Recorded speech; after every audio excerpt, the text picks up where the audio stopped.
The house was over a century old. Time had worn it down, but for my family, it was a fresh start. We had no idea what lurked inside, what waited for us. The footsteps started within days. I was curious at first, thinking it was the house settling, but the truth was much darker. We were watching a movie when the eldest sibling points at the attic. In the dead of night, the eldest sibling lies in bed, staring at the ceiling. The faint sound of footsteps returns, heavier this time, echoing from the attic. When I asked my father to check, he found nothing, but I couldn't shake the feeling something was watching, waiting. The water turned black one night, thick, oily, and with it came the hair, strands of long, human hair tangled in the pipes, but no one believed me. The next morning, my sister was gone, vanished without a trace. The whole town searched, but she was lost until a month later. One night, she returned, but something was wrong. I didn't know it yet, but she wasn't my sister anymore. She was different. She started hugging me. She never hugged. Her voice, low and guttural, told me about a nightmare, about going missing. But it wasn't her voice.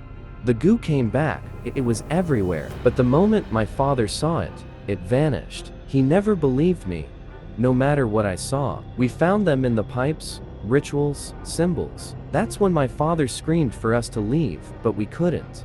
We couldn't afford to. The priest said something was living in the house, feeding off us. When he tried to cleanse my sister, she screamed and black goo pouring from her eyes. She wasn't my sister anymore. I looked into her eyes and saw something else, something ancient, hungry, and cold. It took me next. I felt it inside me, tearing at my soul, carving its mark into my body. I begged to be set free, but it wanted blood.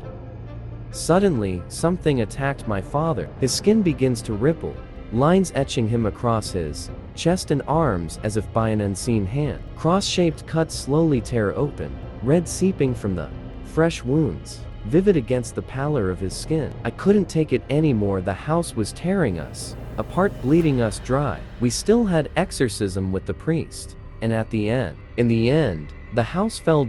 It crumbled under the weight of the souls it had consumed. And as it did, we heard the voices screaming, begging for release. The thing that had lived there, the thing that had taken my sister was gone, but so was the house. We changed the house, but still the thing was not gone, away from us. But after some days, my elder sister gave birth to a healthy child. We thought everything's in now, and the entity forgot about us. But unfortunately, it wasn't. It was inside my sister's baby. Maybe it wasn't the end, and also, it was not going to free us.